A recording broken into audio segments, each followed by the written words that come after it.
Hi everyone, it's a new year, the time of year where everyone decides to make changes in the hopes of bettering themselves as an individual for the next 365 days. Some resolutions we manage to live up to, some we don't quite manage to achieve, and others we make 56-minute internet videos discussing.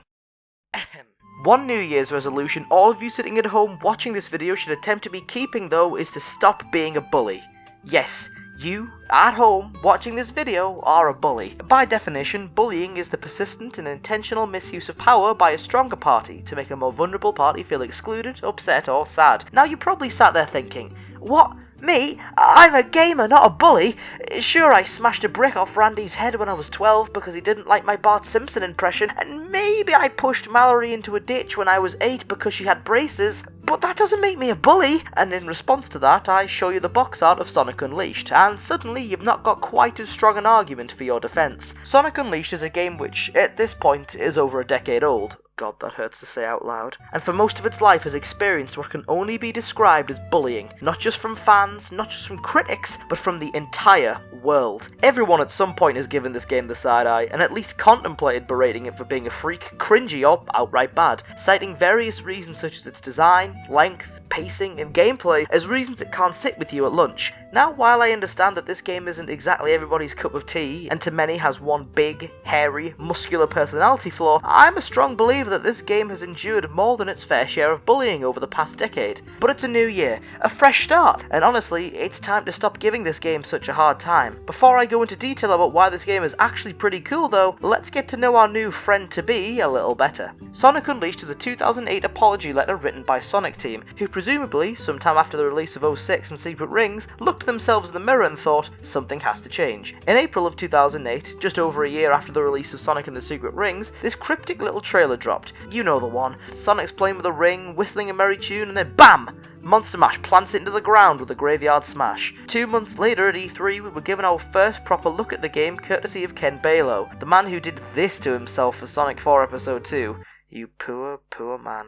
As a bright-eyed, soon-to-be 10-year-old, this demonstration mesmerized me. The reinvented gameplay that was designed to make you feel Sonic's breakneck pace like never before, the fresh take on the design of the world and its inhabitants, featuring levels based on real-life locations, the stumpy werewolf man beating things up and solving basic puzzles. Wait, the what doing what now? Basically, following the release of Sonic 06, the fanbase cried out as a collective that they were sick of playing as alternative characters, who bogged down the pace of the gameplay and simply weren't Sonic. Oh, how naive we were. In response to this, Sonic Team decided to only have Sonic himself playable. However, given the design of this new style of Sonic, having only Blue Hog playable with this new high-octane gameplay style would make for a game whose length can only be described as not very long at all. To combat this, they've implemented various workarounds over the years to make the game's length not as measly, and for Unleashed, as this was their first time using the boost formula in a 3D space, they gave us this chunky monkey to contend with. During the day, Sonic sprints around and blasts through levels, and at night, Sonic gets sick of it and transforms into the Werehog to batter freaks and platform around. The demo for this section, while not as intensely cool as the daytime showcase, still got me excited because, well, look! Sonic is a cool werewolf who smacks baddies for laughs. While this did seem a smidge out of place, especially since the daytime demo went out of its way to show off how fast the game played, generally people were too excited by the prospect of a game that actually looked like it captured the spirit of the blue blur, which had been missing since the release of Shadow the Hedgehog in 2005, to be too concerned about the Werehog prior to release. To many, it wasn't one of Sonic's stupid friends, technically speaking, so they didn't mind. The next trailer that dropped was one of my favourite trailers for any game ever. It's this weird horror-style mockumentary / found footage video about the Werehog. The trailer dude talks about him like he's Bigfoot or a cryptid or something. On Tuesday, April 1st, at 12:59 a.m., people were startled by the sight of a mysterious creature swinging from light posts high above the street. As you can see from this amateur home video, something definitely did happen here.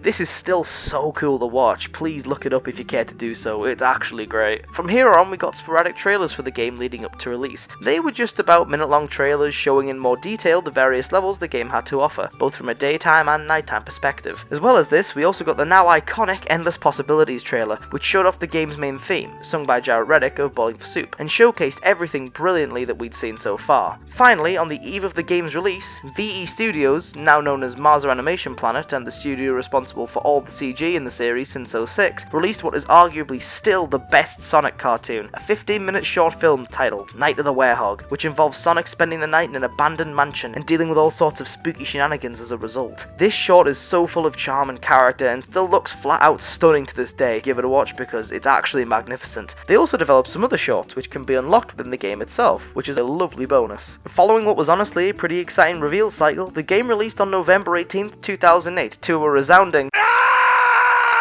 The game was slammed mostly for things to do with the werehog, with the furry fiend being referred to as relying too heavily on combat and being a gigantic pace breaker in a game that was supposedly all about speed. This meant that, despite the graphics and art style of the game, as well as the gameplay of the daytime levels being praised, that Unleashed only currently averages a 6 out of 10. As a 10-year-old who used the internet exclusively to look at Digimon toys I didn't own and watch Hellfire comms, hey Tom, love you baby, I was completely oblivious to all of this. The only review of the game I saw was on a UK TV show called Game Face, where they gave the game an 8 out of 10 and said that the series had successfully made the jump to 3D.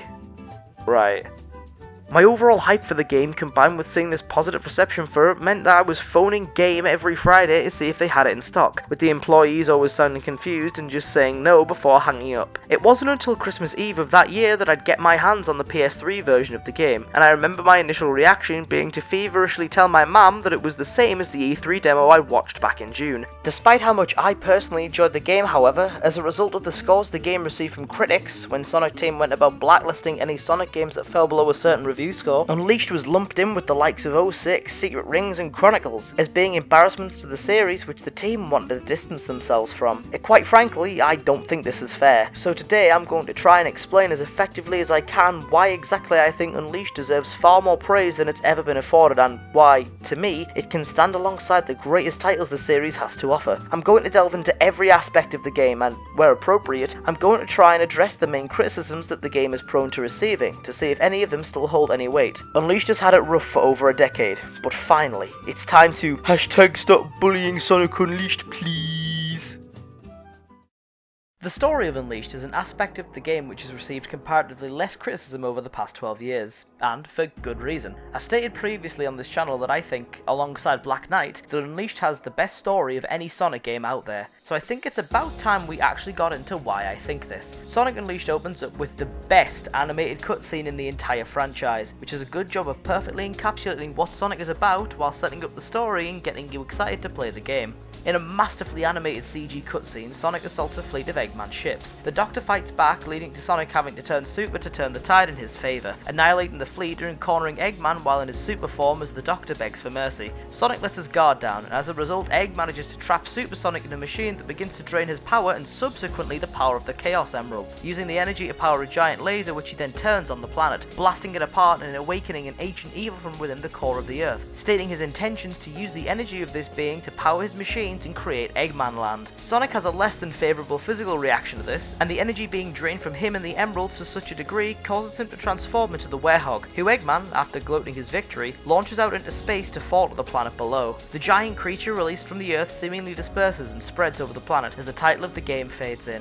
I don't think I need to say anything more on this scene. It's perfect. From the animation to the score to the events of the scene itself, it does a masterful job at introducing the story in an exciting and engaging way, immediately establishing the stakes, villains, and goal for the game without ham-fistedly having to state it like other titles. Following this stunning intro, Sonic almost smashes into the earth, but is saved by this weird green aura before proceeding to face-plant into the ground anyway. He finds this little dude next to where he lands, and while he seems timid at first, the two become fast friends, with the little guy realizing he has amnesia and Sonic presuming him landing on top of him has caused it. As the sun rises, Sonic turns back to his usual self, and the two bond over ice cream, with Sonic nicknaming the critter Chip based on his love for ice cream. The two then revel around the town for a bit, trying to find anybody who knows Chip. Come sundown, after not finding anyone who can help the two, the pair discover that the sun going down triggers Sonic to transform into the Werehog, as well as some other strange occurrences, like monsters appearing around the town and people acting strangely. The two reunite with Tails after saving him from some monsters, and they all set out to Spagonia to talk to a professor Tails thinks might be able to help them. Upon arrival of the continent though, they find that the professor has been kidnapped by Egg because of his knowledge,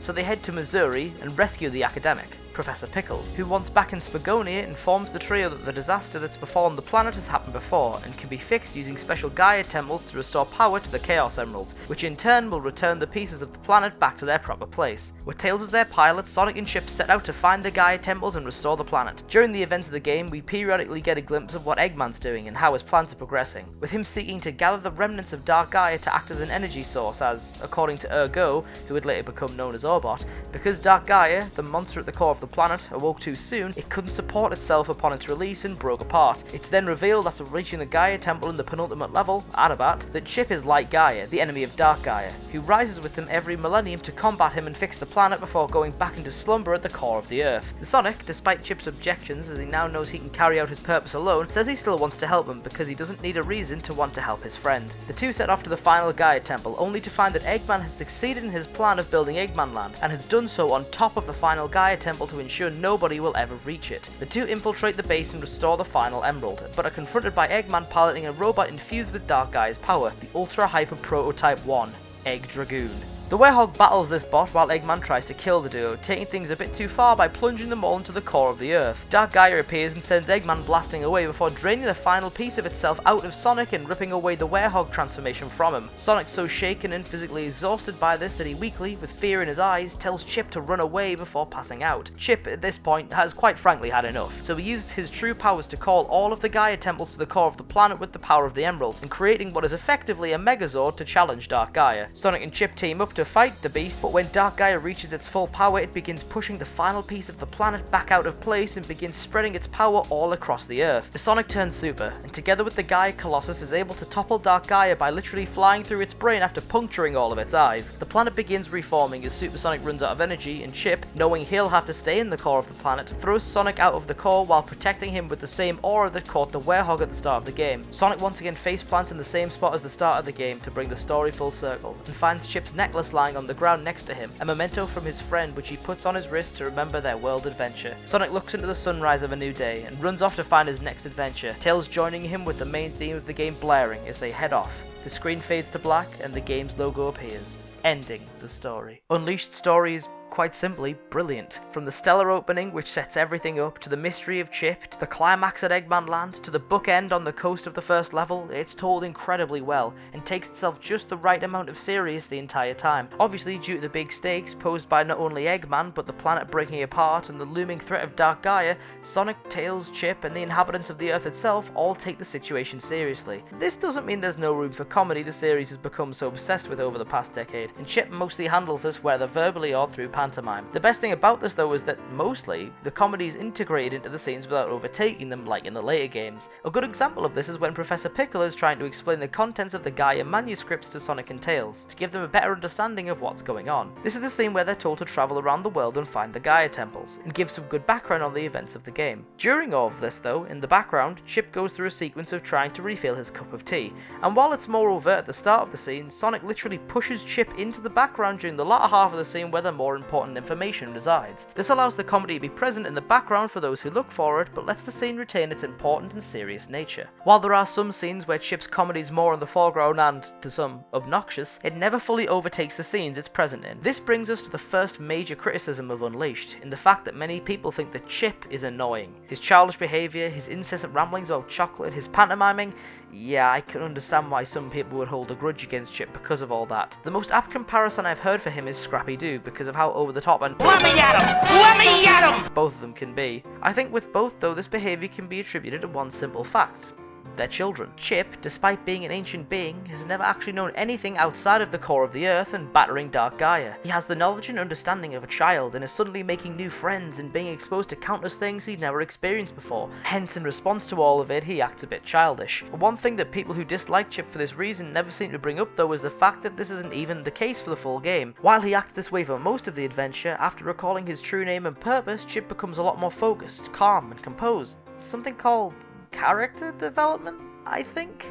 I can understand people disliking Chip initially because of him being obnoxious, but all of it's a part of his character art across the game of trying to cure his amnesia, so while he is annoying at times, it's because he's written to be that way. The quality of the writing also extends to the rest of the cast as well. They're all written exactly how you'd expect them to be for a late 2000s Sonic game, with their interactions with one another showing beautifully the relationships they have with each other. For instance, the way Sonic and Tails speak to each other tell us as an audience, without the game outright stating it, that these two are best friends and have been for years. One nice detail I like regarding this relationship in particular is, despite Chip being Sonic's new friend, it never feels like his relationship with Chip is overriding the best friend status he and Tails share. Speaking on Sonic and Chip's relationship too, it does a good job of feeling that while these two are friends, they're still just getting to know each other. There are moments in this game where Sonic is visibly seen to get a little frustrated with Chip, in a way he never would with Tails,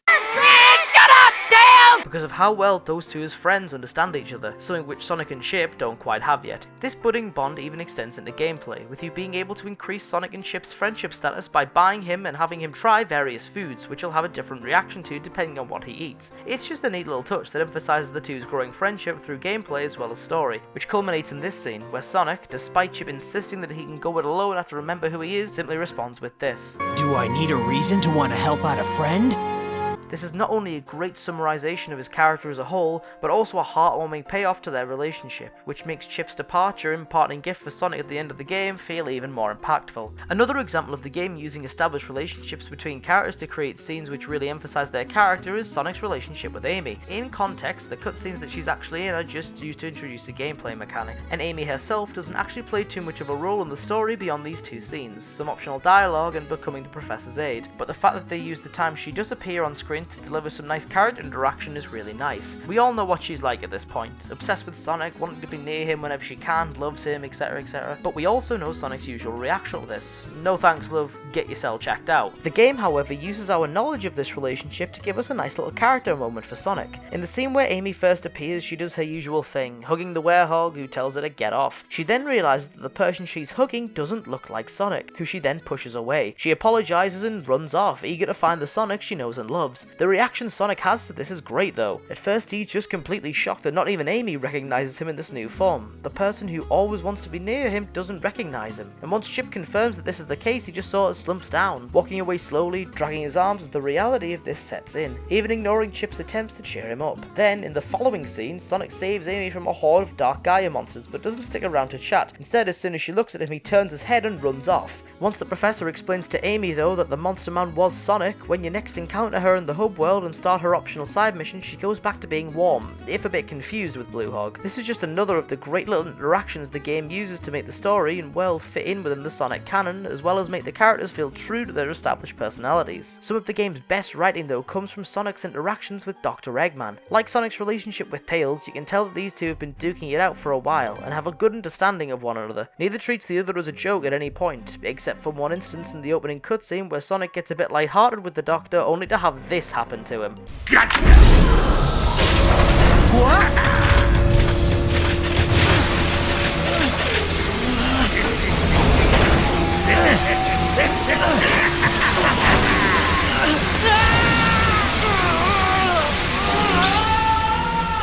Even within the same scene though, Sonic goes from this pre-electrocution, This is new. Showing remorse, Eggman? If you played nice, I wouldn't have to break all your toys. to this after the world is split apart. You've really gone and done it this time, Eggman. After which, Eggman returns the favour of Sonic taking him lightly earlier, only after he knows he's won and has secured his victory. Ah, Sonic, that's a good look for you. Festive. So long, friend.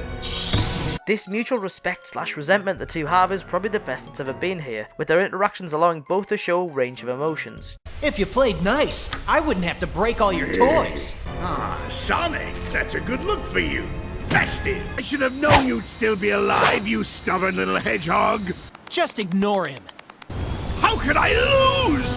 This isn't over. I'll build a prototype too, and You've really gone and done it this time, Eggman. Yes, Dark Gaia, crush this insolent little hedgehog! Kick him to the outer limits of space! Yo, Eggman! Thanks for that little skydiving adventure the other day. This gorge will be your tomb!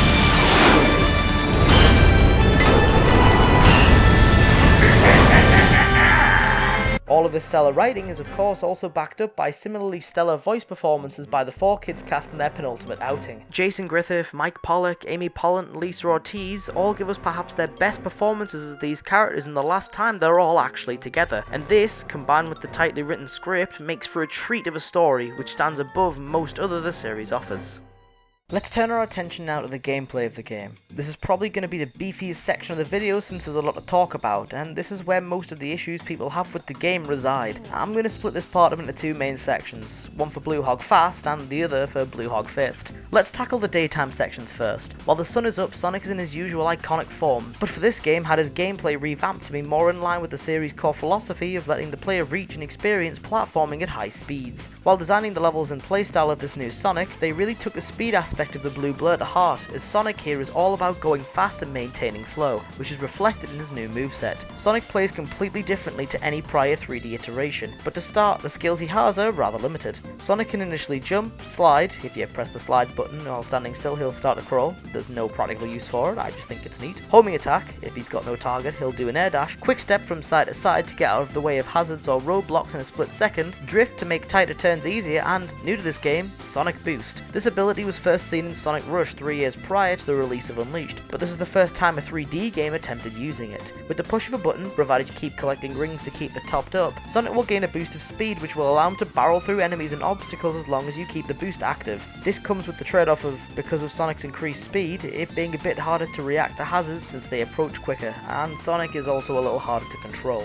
This is the first complaint people have about the gameplay, that the entire game is designed with a boost to win mentality, meaning that the game expects you to be using the boost for the majority of the time, and pretty much every hazard you encounter will go down to it. The argument I've heard is that this makes the daytime gameplay too simplistic, as all you have to do is hold the boost button. I've always thought this was a bit of an odd one though. Yeah, sure, the game does promote the use of the boost often, but like, it's the core of Sonic's new gameplay style, so why wouldn't the game be built around use of Sonic's new signature ability? What would have been the point of introducing this new move and gameplay style to then have the game be like, yeah, but don't actually use it though? As I said though, these are only the abilities Sonic has access to at the start of the game, and he's able to expand his moveset as the game progresses. Eventually, he'll also gain access to an aerial boost, which replaces the air dash and is on the same button as the homing attack, which is silly, but it's personally never caused me too much trouble with accidentally executing one move when I meant to do the other. He'll also get a stomp move used to press buttons, break through hazards below Sonic, or bring Sonic to a quick stop. This is alongside the lightspeed dash, which unlike future titles can be used on any trail of rings, and a wall jump, which here can be used on any wall you want. You gain access to these extra abilities by finding them in certain hub worlds. It's not much of a scavenger hunt though, as the camera always pans to show you the ability upon entering the area where the power-up resides. This is probably the best place to talk about them, but Unleashed doesn't have standard level-to-level progression like other games in the series. Instead it harkens back to SA1 by having you explore various hub worlds to find your way around each of the levels. Each of these hubs is split into 2 parts, a town/village area where you can only jog and air dash, but you can chat to locals, partake in side quests and visit shops, and an action hub where you have access to all of your abilities and explore a small area with little challenges to find the entrance to different stages and locate the aforementioned upgrades for Sonic.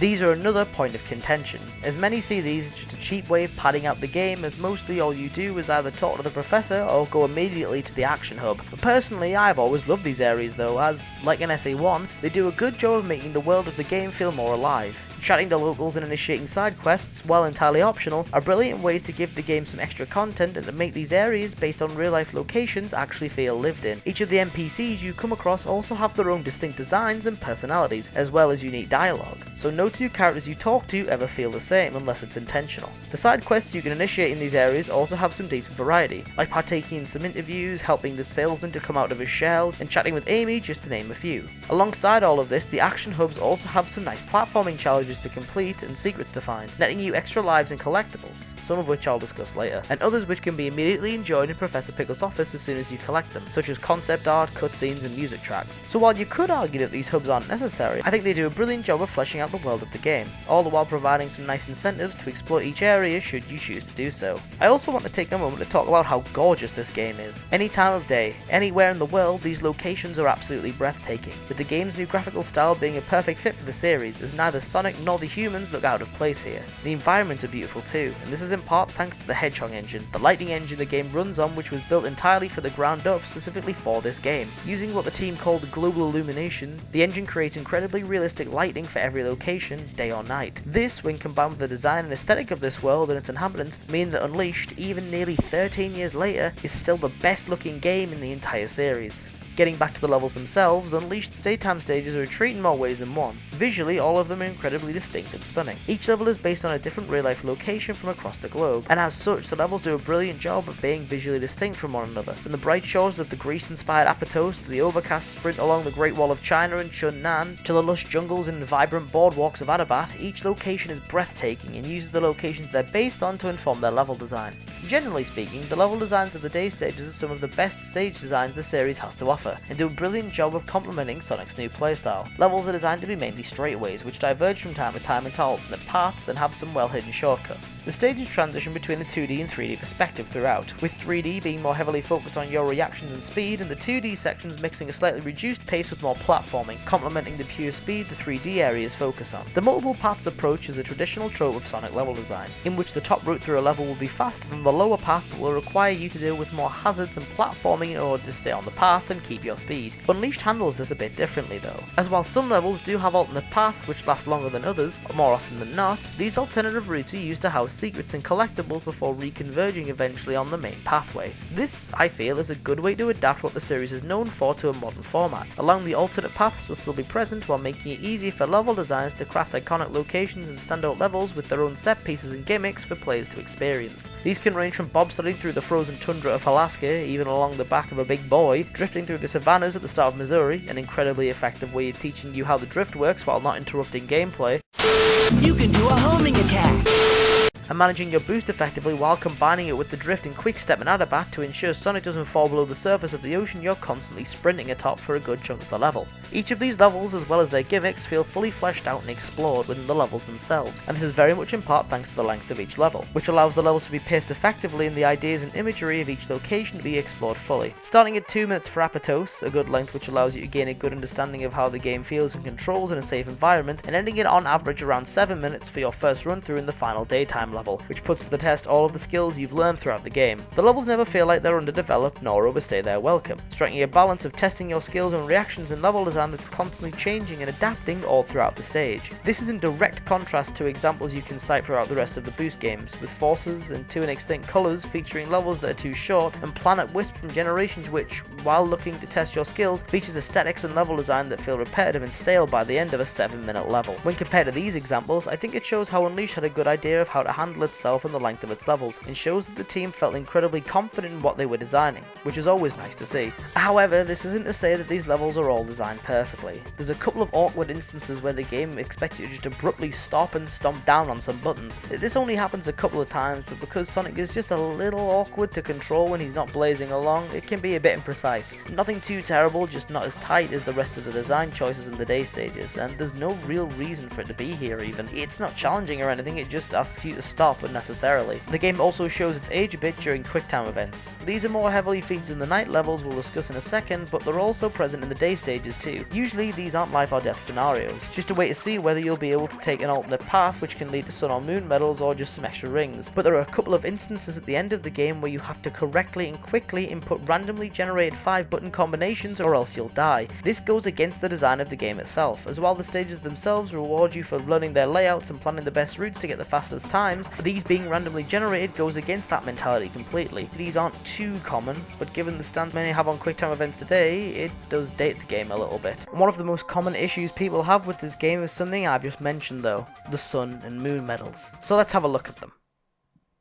Okay, now let's talk about them. These are collectibles you'll find yourself picking up throughout the game, hidden within both day, night levels as well as the hub worlds. These medals, like the Werehog and the hub worlds themselves, were another idea Sonic Team had to help extend the length of the game and compensate for the blistering pace of the daytime stages. Essentially, to access levels beyond those in Apatos, the game will require you to start collecting a certain amount of these medals. This is indicated by your sun and moon level in the pulse screen. So if you're say at level 3, you can access the third day and night levels when you get to them. These are a massive beginner's trap, trap, as people playing the game for the first time, myself included, will likely focus on blasting through levels as quickly as they can without even thinking about these collectibles. Usually this leads to reaching points where the game tells you to go and grab more medals before continuing, and the most common points for this are Chunnan Night and Arabat Day. Overall, you'll need 80 moon medals and 120 sun medals to access all of the game's stages, and this can be incredibly frustrating as you just want to play more of the fun daytime stages and you have Chip telling you to go and grab more medals. The way the daytime levels are designed also doesn't help this issue, and feels downright counterintuitive to medal collecting. The levels are focused on constant movement and keeping your speed,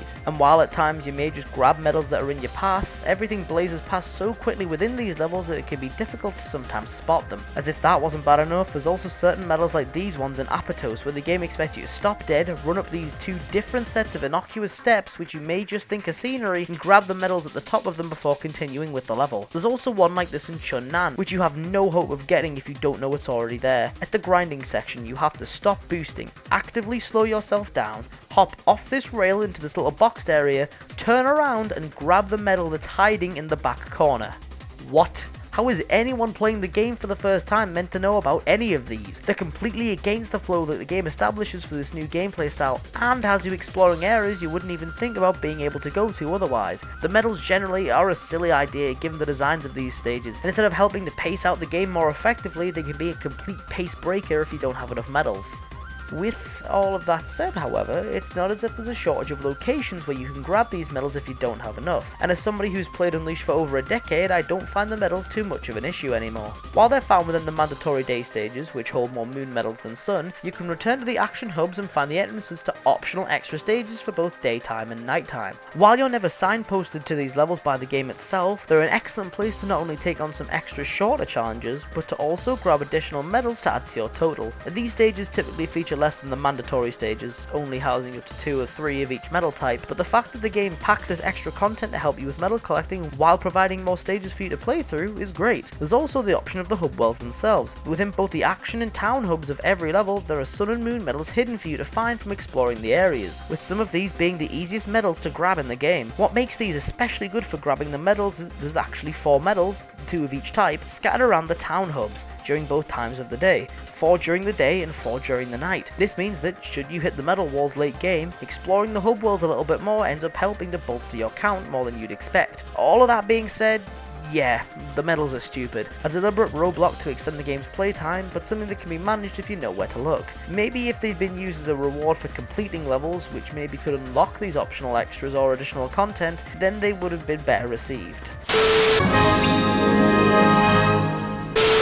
But as they are now, while I personally don't find them too problematic, I can completely understand why people don't like them being here. Honestly, it's just the sun medals that are the main issue, given their much higher requirement they bring come endgame. But the reason for this is because there's up to 10 of these in every single night stage. Okay, I skirted around this for long enough. Let's talk about the biggest issue people have with this game: the werehog. I'm not going to mince words here, I actually quite like the werehog. He's the perfect balance in concept of slightly cool and pretty silly. Like this, becomes this, and starts doing this. Of course, not everybody shares my enthusiasm for my favourite freak, as the first major issue I hear being lobbied against the werehog is that he's a stupid idea that doesn't fit the series. So you're telling me that this,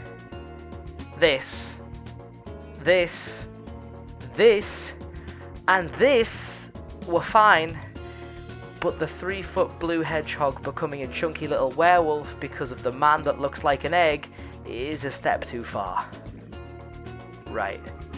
The werehog serves as a pretty good contrast to the daytime gameplay. He's much slower paced, instead favouring longer, more explorative levels with plenty of combat and platforming, mixed in with some light puzzle solving. As such, this hefty Horus rocks an entirely different moveset at night time. He gains a double jump to help with platforming, a sprint where you can run on all fours, I don't care what anyone says, I still like the way this looks, and because of the Dark Gaia energy within him, he's got some stretchy arms which are used for climbing poles, swinging on stuff, a move where you can basically just grapple yourself towards enemies, making the homing attack both an offensive and a platforming tool. He can also grab, hang from ledges, and more commonly, he uses his arms to batter these literal demons from the core of the planet. This is a pretty basic but competent platforming moveset, allowing Sonic to handle any platforming challenges he may face. There's actually some pretty neat set pieces across the different levels, which take advantage of what he can do quite well, like scaling the clock tower in Spagonia, traversing the pagodas of Chunnan while being careful not to plunge into the water that surrounds them, scaling the glaciers and traversing the ice caverns of Halaska, and tightrope walking across the beams and girders in Empire City.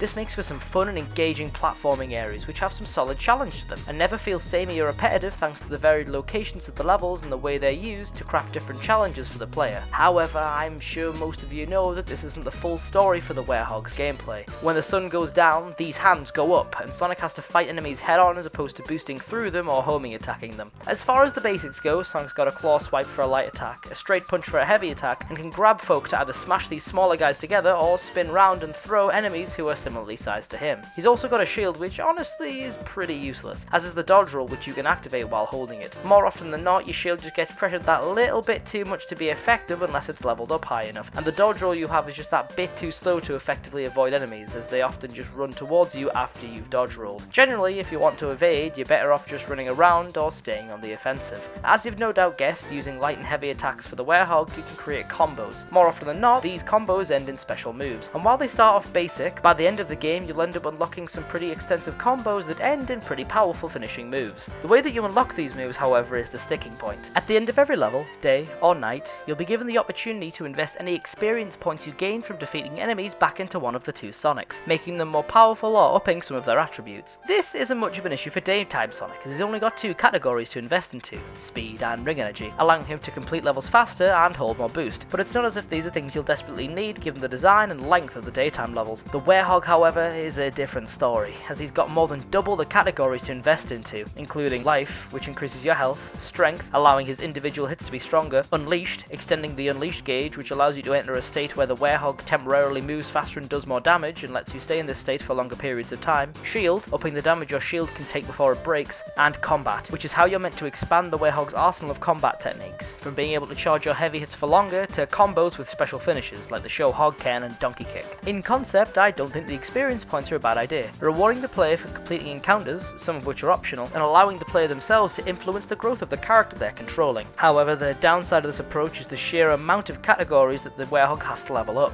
Given how the game handles his levels, which like the daytime levels get progressively longer as the game goes on, starting at around 10 minutes and capping at 25, you'd want to invest mainly into life, meaning you can be more reckless in encounters without fearing death, and strength, meaning combat encounters will be shorter because of the damage you're doling out. Because of this, however, you're less likely to invest into something like combat, meaning you'll be restricted to a shorter list of techniques, and resultantly the combat will be more repetitive. An easy fix for this would have been to have fewer categories for the Werehog to invest into. For instance, combining strength and combat into one stat, which makes you stronger while giving you access to more combos, and merging Unleashed and Shield into an overall stats category, leaving life to stand on its own. Because of the way leveling up is handled though, it means that when I hear people saying that they don't like the combat of Unleashed because of it being too shallow, while I don't fully agree with them because I genuinely think there's enough variety here in what you can do to keep it entertaining, I can understand where they're coming from. With most of the good combos locked away behind a stat you're not as likely to invest into, first time players are likely to just rely on a single combo or set of combos which, when combined with a beefed up strength stat, will be more than enough to see you through the entire game.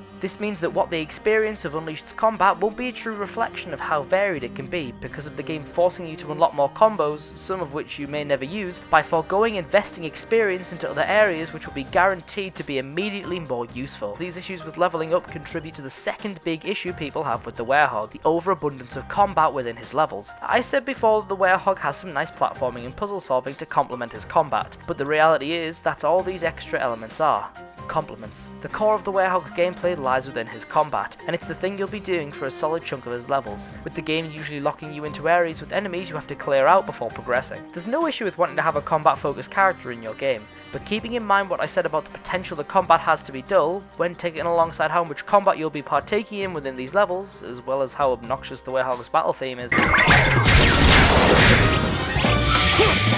It's no wonder why so many people aren't fans of the Werehog. Maybe instead of taking as much inspiration as the developers seem to have taken from God of War, what with the Werehog's focus on combat and using special QTE finishes that vary from enemy to enemy, they could have taken inspiration from some of the flashier hack and slash titles of the time, like Devil May Cry or Kingdom Hearts 2. God of War is a series that gets by in part due to its combat being mixed in with flashy and often incredibly violent ways of defeating enemies, and when this is scaled back to being a secondary gameplay style in a game which can't have the same level of violent spectacle, it loses a lot in translation. Even speaking as somebody who enjoys the Werehog, I really do wish there was more of a balance between the elements of his gameplay to help keep the levels fresh, especially considering how long some of the levels can be, which is the third major complaint people have with the nighttime gameplay. As I said before, the levels started off at around 10 minutes and progressed to eventually being around 25 minutes. When you take into account the main focus of the gameplay is combat, which, despite mixing in platforming, exploration and puzzle solving, can become quickly repetitive, it's again no wonder why this is another point against the Werehog for most people.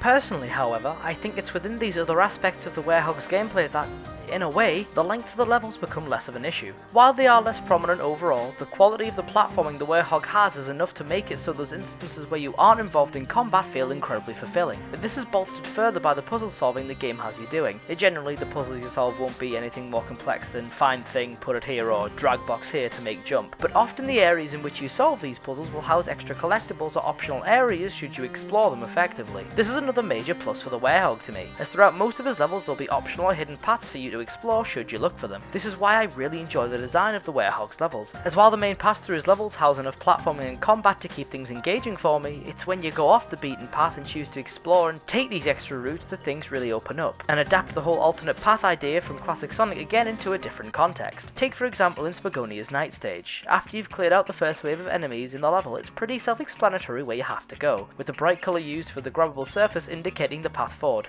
This also helps these surfaces, which are mandatory, stand out from the typically darker colours of the nighttime stages. But if you ignore this initially and explore the area, you'll discover that the buildings house collectibles for you to snag, but there's no clear path in, so how do we grab them?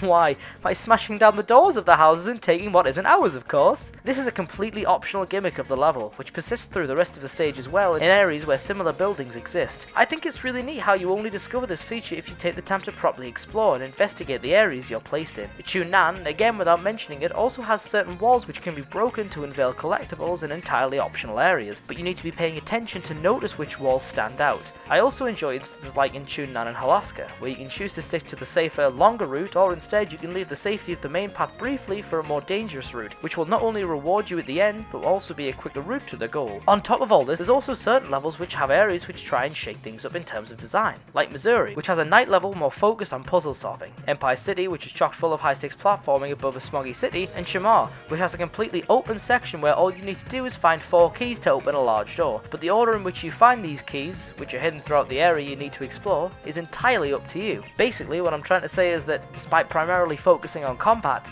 I think there's a lot to enjoy about the Werehog despite the flaws I've mentioned. Yes, as I've said, there's far too much bopping and not enough hopping, and the level up system could be better, but everything else he brings to the table is solid. His platforming is varied, engaging, and makes up for the relative lack of any real platforming within the day stages, and the distinct set pieces the platforming creates help levels to stand out, as no two levels have the exact same challenges. His exploration also helps these environments open up and reward the player for being curious by allowing you to grab more sun medals and collectibles as an incentive for fully investigating these locations. Even the combat, while taking up far too much of the levels, is varied enough to stay entertaining. I think the main issue with the Werehog when compared to the day stages is that it's quite different from what people would expect from a traditional Sonic game, and considering how fast and visceral the day stages are, the contrast between the two styles of gameplay Unleashed offers is especially jarring. Whereas one embodies completely what most people think of when Sonic is brought up, the other focuses on trying to adapt the other aspect of the series, which is often more downplayed in people's mental images of the franchise. I do think though that while what the Werehog offers may not be as fun or Sonic as the day stages, that it has enough of its own merit to warrant a revisit from time to time, even if this isn't as often as you revisit day stages. And while most of these issues people have with the game are tied to the Werehog,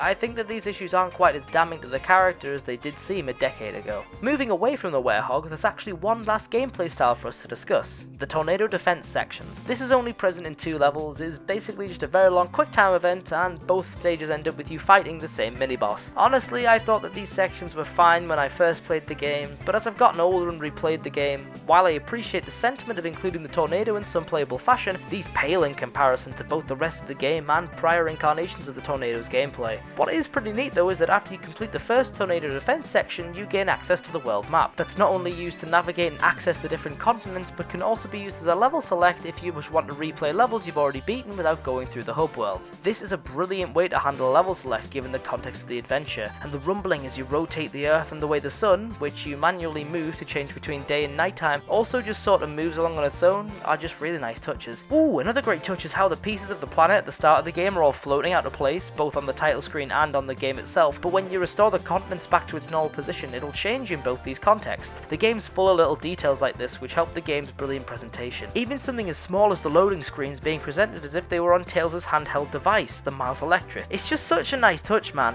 and it goes a long way to show how much love and care was clearly poured into this project. The boss fights in this game are a mixed bag, but I think there's more good than bad on display here, so I'll just go through them in order. First, we have the Egg Beetle. People were curious prior to the release of Unleashed just how this new formula would handle its boss fights, and for daytime Sonic, this is the standard. Constantly in motion, switching between 2D and 3D, and avoiding whatever the boss throws at you before striking a weak point. The Beetle is effectively introduced in the prior cutscene and actually feels sort of intimidating. The boss itself is good, but can be an absolute joke if you know what you're doing. See, the attacks he launches are varied and can keep you on your toes, but he may never actually get the chance to use them if you catch him with the boost on your first hit. At that point, just hold the boost button and you'll juggle him until the fight's over. I like this boss a good amount due to his variety of attacks, and the boost juggling, despite neutering its difficulty, is funny. So good stuff. Next we have Dark Gaia Phoenix with the Werehog. This is how the boss fights of the game work. Daytime Sonic's bosses are all made up of the robots made by Eggman, and the nighttime fights are Dark Gaia's minions. The Phoenix is a very good introductory fight for the Werehog. Again, it has a good variety of attacks, some light elements of platforming mixed in, and is reasonably challenging. You can't hit the Phoenix at first because, you know,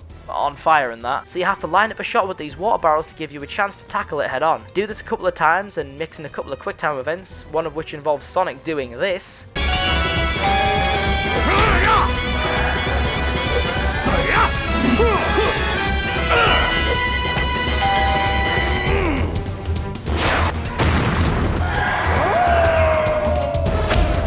And you have what is my second favourite Werehog fight.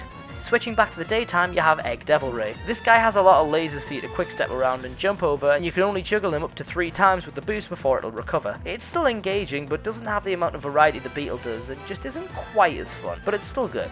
Next we have the double header of nighttime bosses with Dark Moray and Dark Guardian. These are probably the 2 weakest fights in the game, honestly. The Moray has a circular arena where you have to first take these cans of nitroglycerin to these little fellows out here and beat them in order to lower the barrier surrounding the big boss. You've got to do this 3 times as eventually this girthy Gareth over here will re-erect his shield, so you'll have to fight the little fellows again. This fight's a bit of a time waster because the Moray has attacks that freeze you if you're hit, and if you throw the can a little too close to the monsters, you get frozen too. It doesn't even do any damage to you really, it just makes it so you have to mash to escape the ice, so it just ends up taking longer than it should. Regardless, when you hit that guy and he starts to die, that's the Moray.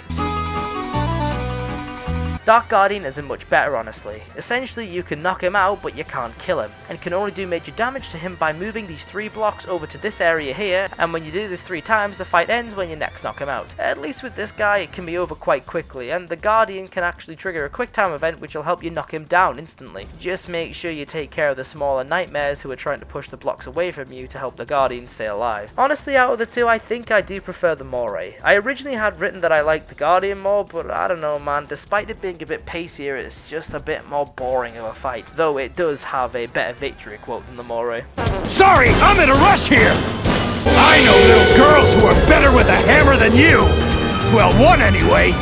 The last pure daytime fight is the Egg Lancer, a combination of the Beetle and Devilray. I like this boss a lot. It makes sense to take 2 competent but failed robots and take their best parts to build a new machine. The difficulty here is great and shows a clear escalation from the previous 2 fights, and the setting of this one is absolutely gorgeous. This is my favourite daytime fight. It's great, honestly. The Werehog Swan Song is next with the Egg Dragoon, the best night fight in the game and my favourite boss in the entire thing. The setting, the music, the difficulty, the variety of attacks he has on display, the exchanges between the characters and the quick time events probably being the coolest in the entire game all amalgamate to make this boss an absolute treat and a great send-off for the furry fisticuff fiend we've all come to know and love. Then there's the final boss. Honestly, I still love this fighting concept. Multi-stage fight, cool setting, great music, tests everything you've learned before climaxing with a chance to play as Supersonic. It's got everything you'd want in a final boss. However, I say all of this in concept, because as I've gotten older, this fight has lost a bit of its luster. The fight functions like this. Drive a clunky Gaia Colossus towards Dark Gaia and do a couple of quick time events. Switch to Sonic for a difficult timed running section to get to one of Dark Gaia's eyes. Switch back to the Colossus and rinse and repeat 2 more times. Supersonic fight. The Colossus section's the big kicker here. The thing moves painfully slowly, controls ridiculously stiffly, and requires you to be carefully maneuvering a robot made of buildings around meteors with big hitboxes, and has you blocking a laser that even if you block it, still drain your health like nobody's business. The fact that you do this 3 times is what drags the fight down so much for me, unfortunately. The Colossus is a cool idea, but not so fun in execution. The running sections of Sonic are fine though. I love how intense and urgent they feel because of the time limit. The super portion is good too, but you only get to play as him for like 2 minutes before the fight devolves into quick time events again, and he controls just a little bit too loosely, but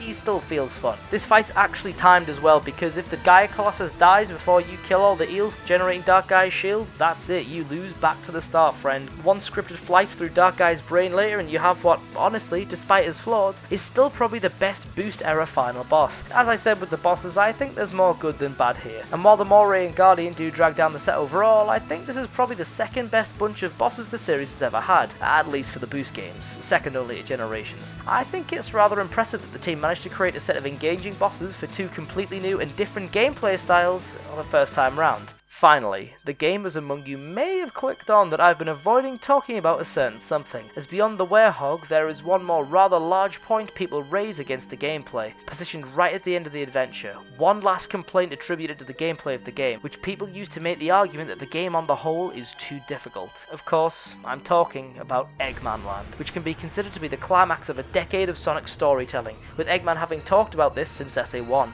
It's a gauntlet which many consider to be the worst level in the game. Citing an obtuse length and absurd difficulty is the reason for this level being the low point of the adventure, and one of the worst levels in the franchise. And to all that I say, are you stupid?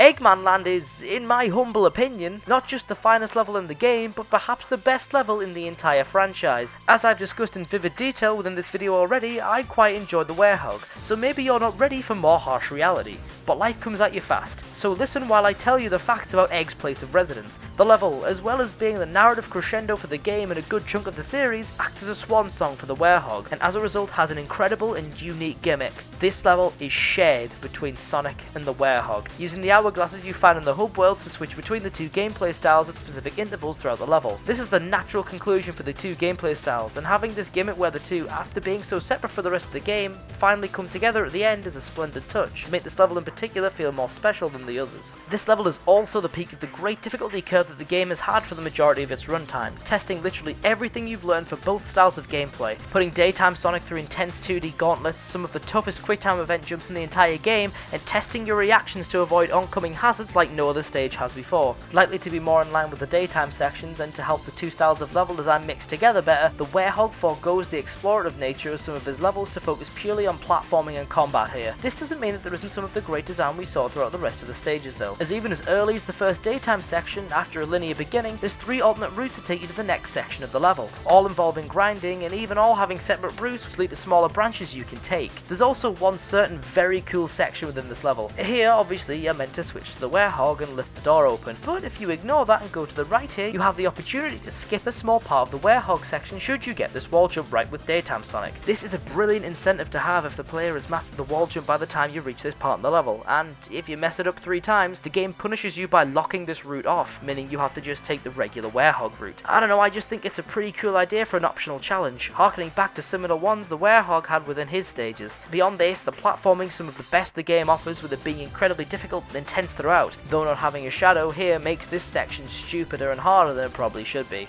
This is all complemented by the combat which, while not all encounters are mandatory, is the toughest the game has and requires you to apply all you've learned to best these final foes. What I like is that because the level seeks to test everything you've done throughout the game, it actually feels like the Werehog has a good mix of the two facets of his gameplay, in contrast to the night levels which had a clearer focus on combat. The level feels like it takes the best elements from the prior day and night levels and hones them to create this truly incredible experience that serves as the perfect start for the finale of the game. The only thing I can say to remotely criticize this masterpiece of Sonic level design is the fact that, again, not having a shadow here is stupid, and from a story standpoint, it just feels very matter of fact. Like, there's no real fanfare, just sort of, yep, there it is. It just feels a bit flat in terms of how it's acknowledged in the story itself, for something that otherwise is meant to feel like a huge occasion. Thankfully, this isn't reflected by the level itself, which feels like a masterclass of tone, pacing, and design, and takes itself as seriously as it should by offering the correct amount of challenge for the player at this point in the game. Is 40 plus minutes maybe a bit too much for first timers?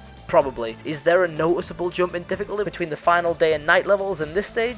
Yeah. Because of where this level is in the adventure though, and what it represents, I don't think these issues are terribly egregious. It's the final proper level, so of course it's going to be hard, and just like every other level, once you learn the layout better, you'll be beating this level quicker and quicker. When I first played this level, when I was like 11 or whatever, it took me 70 minutes to beat it, and now because of replaying the level, understanding its level design and getting better just generally, I can do it in under 25. I can understand the relative jump in difficulty being a shock to people, especially for the length of time you expect to be playing as well as you can throughout this stage, but to say that the final level in a game is bad or worst in the series material purely because it seeks to challenge you is something I'll never get. The difficulty argument is something I hear Unleashed being called for, but I never think it gets too demanding, not even here. And I think that it's comments like these that have played a huge part in making the other Boost games, particularly Forces, as easy as they are. Eggmanland is the best this game has to offer in my opinion, and is my favourite level in the entire franchise.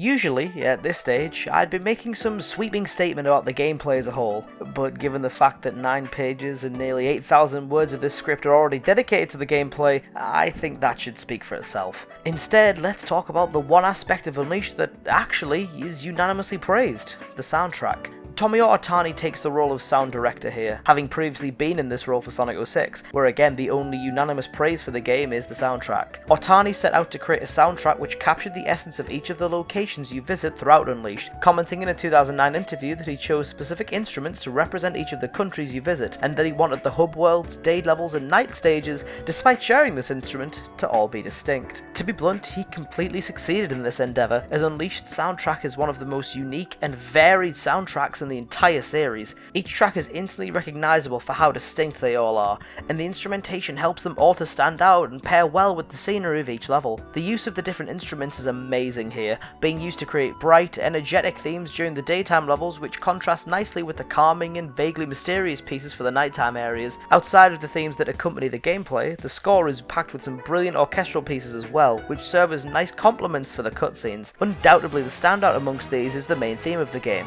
The World Adventure is the first piece you hear upon booting up the game, and it plays on the world map screen too. This is the song that I think about whenever I think about the soundtrack of Unleashed. The ambitious and adventurous vibe that it exudes fits the game so perfectly, and if you get an E rank on any level, listen to that trumpet drone. The other song I think of immediately when this game is brought up is the main vocal theme, Endless Possibilities, which is actually sang by Bowling for Soup vocalist Jarrett Reddick. This song was used for the trailer of the same name, and the only way to describe it would be: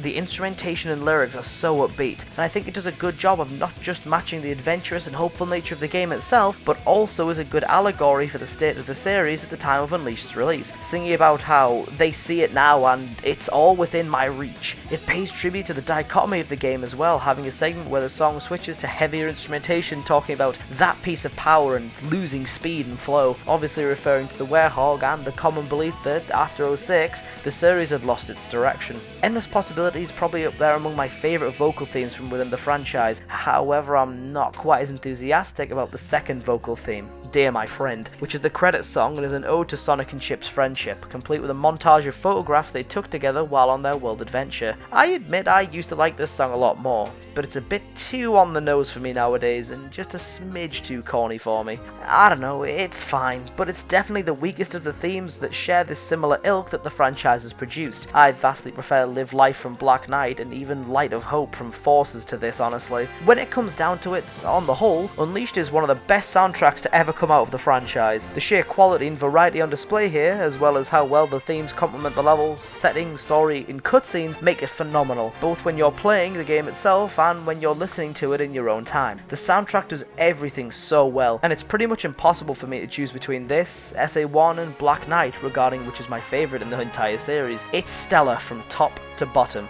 and I'd heavily recommend you give it a listen.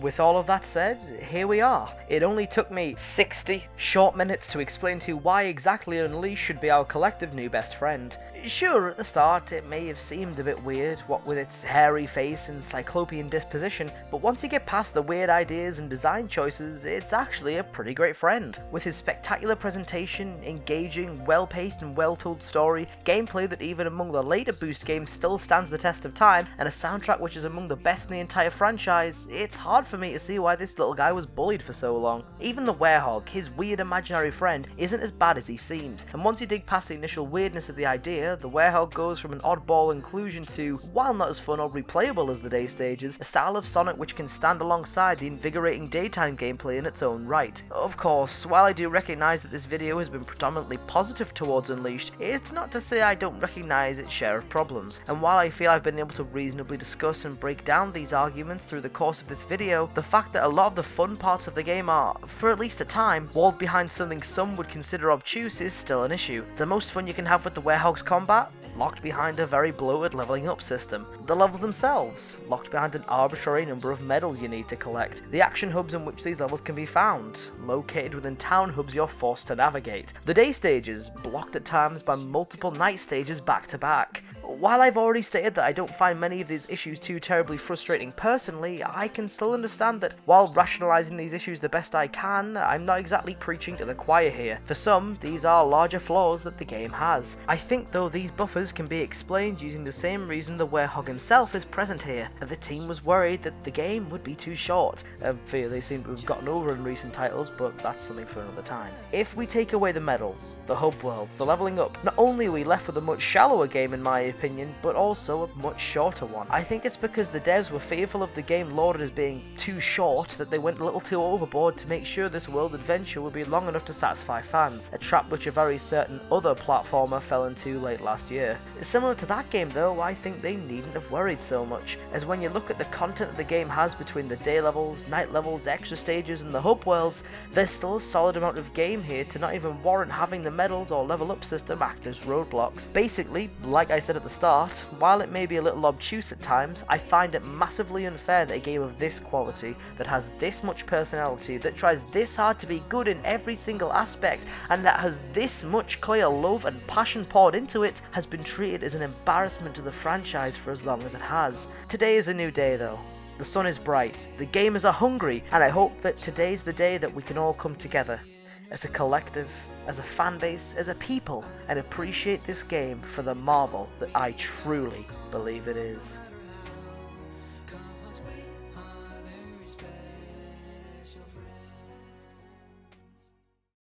Of course, old habits die hard though, and maybe, just maybe, there is a version of Unleashed that we can all agree deserves to be bullied.